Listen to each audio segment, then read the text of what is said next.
Willard Moody, he was in yesterday. Willard Moody lives in Arizona. He made the finals 10 times. And he wrote. Taking a tour of the Lawton, Oklahoma saddle shop of 84-year-old Howard Council is like traveling back through rodeo history.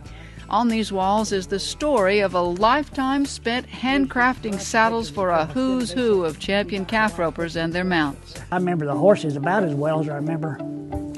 Someone said, what would you name a book if you wrote it? I said, I think it'd be Horses I Have Known. There's Roy there on topper years ago, and here he is on Whit. There's Barry Burke, 1981. That horse there's called Bandit. He was roping horse of the year. And there's C.R. Boucher, the first world champion I ever made a saddle for. This year they voted Sweetness, roping horse of the year, that Clint's riding. And I had my saddle on him, of course. And this is Strand Smith with a horse he had called Rifleman. He was roping horse of the year one year. This is Jimmy Cooper, 1981. Had this little horse here called Jerkline. This is a great horse right here at one time, Grumpy. And there's Trevor, of course. He's one of a kind. It's one of the last saddles I made for Trevor. I made it for a little horse he had called Texaco. It might be quicker to name the champion tie-down horses and ropers for which Howard Council has not made saddles. Completely self-taught, Howard's an innovator who used his own roping experience and a relentless pursuit of quality to create the saddle of choice for the world's greatest. All the way I shaped the seats, the way I got the fenders hanging where they won't go back, and making them where you can ride a shorter seat, which I think is better. All of that I've come up on my own. I never did try to mimic anyone.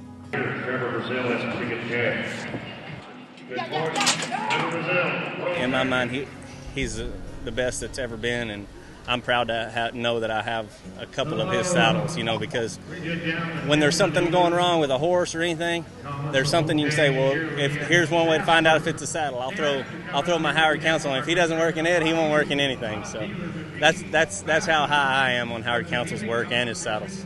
These saddles are so coveted by cowboys and collectors that at times Howard has had more than 100 on the waiting list. Well, some of them finally quit calling, and some of them I didn't know what happened. In fact, some of them even died, like Ben Johnson. Boy, I wanted to make his so bad, and he died before I got to. I laughed. Barry Switzer, I never had met him before, and I met him here a few weeks ago. And somebody was there, this professional football player that I made one for, and he said, I know guys are having them made that don't even have a horse.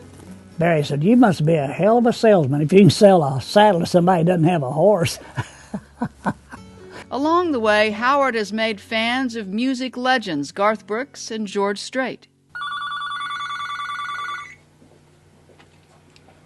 Council Saddle Shop.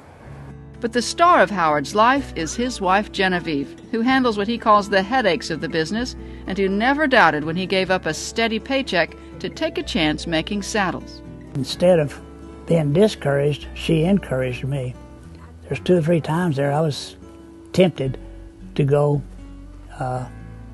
get a job where we have a paycheck. And she said, no, you keep going, do what you want to do. Well, she stood behind me. So I'm proud of that. If it hadn't been for her, I couldn't have done it. Their daughter Carol and her children and grandchildren have all played here in the shop.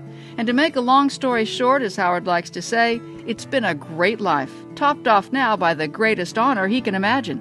I'm so happy right now with it. I still can't believe it. I can't believe it's happening. It's just been a pleasure knowing you and being able to ride your saddles. It's been an honor. So here's to Old Smoky, who taught a little Oklahoma boy to love horses and made cowboy history.